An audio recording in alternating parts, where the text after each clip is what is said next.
M&M's Yanks Polarizing candy mascots to appease Tucker Carlson and the far right. Woke M&Ms have returned.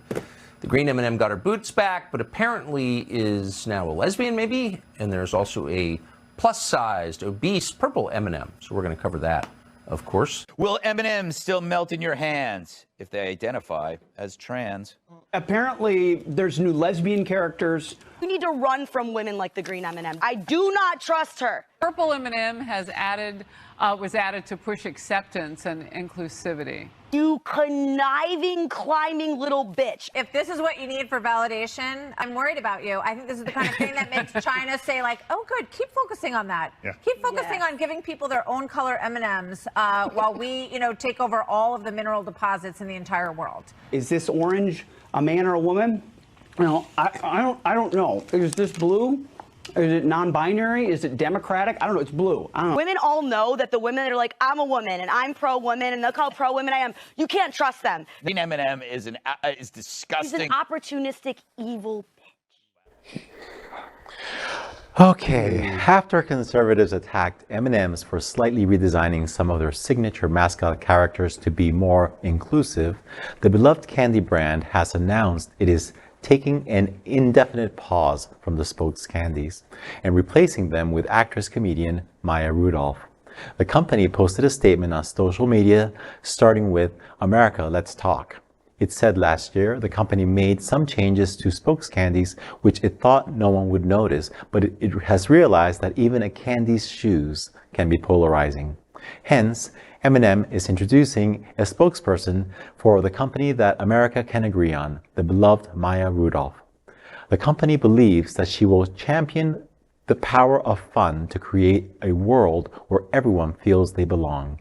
Conservatives began attacking the brand after it announced the release of candy packages with only the female characters green, brown, and the new purple.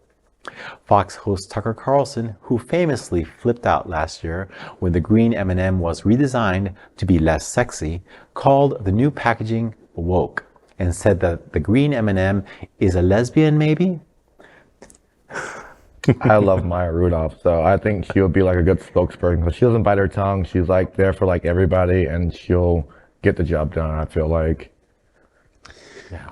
I'm also really glad about the journalistic integrity of the people at Fox News really tackling the stories that matter to America. I think it's really important we dig into, because this is just another example of a woman of color taking the job from candy. Yeah.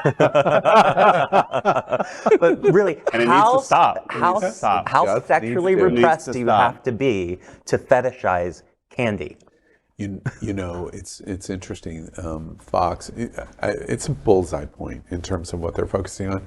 They're doing these stories at the exact same time that the hardest of the right, the Gang of 20, which we have one of them, Matt Gaetz, in the seats. MGT and McCarthy apparently are kissing cousins, or maybe even worse.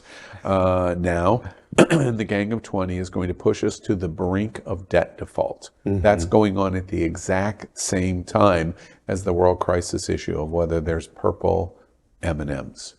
And I think the purple M&M is a lesbian. They're doing both stories simultaneously. How can you have any credibility? And one thing that I would say is, when I watched this reel at Fox, I realized Queer News Tonight is definitely not Fox News, because we reported the day after M&M's, Mars, announced this. We did the story. One of the people at the desk, like we are tonight, had a champagne glass and poured M&M's into it and passed it around. And the lesbian that was at the table, DJ Nina, on the drive, said, I haven't eaten an M&M in so long, I don't even know what M&Ms are.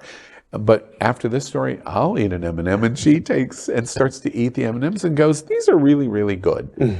And at the end of the day, it's just chocolate. Yeah. It's glazed, hard-shelled chocolate. I think we really, though, this needs to be said about what we just watched. The misogyny and the fat shaming that has happened in that clip it's just unacceptable from people who claim to be journalists. Yeah, and the blonde women that are basically, I make this observation repeatedly.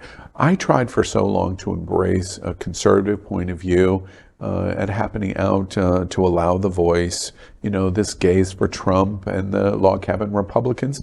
And I basically we had an anchor It's Happening Out that was, a director at the director at Log Cabin Republicans. He stormed off one day and got mad and threw the mic pat at one of the anchors as he storms off. And I gave up because it was like, wait, I'm just beating my head against the wall. Mm-hmm. This gaze for Trump is not real. Roaches for Raid is real. Mm-hmm. That's what we watch at Fox News. These blonde women that try to represent I am woman, no, you're a caricature that Fox News is using you to contribute in those messages. Yeah. And it's time for the classroom at Fox News to all put your heads down on your desk, 5-minute timeout. That's what's next. 5 minutes. Don't talk again. LGBTQ plus news is vital for our community and for the broader world as a whole. We have enough enemies at Fox News. Tucker, Sean, and Lara are loud. We need passionate allies. Happening Out Television Network, Queer News Tonight, and It's Happening Out are literally out of the closet and into the headlines. Our community needs your support. Like this broadcast and subscribe now to ensure the growth of the entire LGBTQ plus community.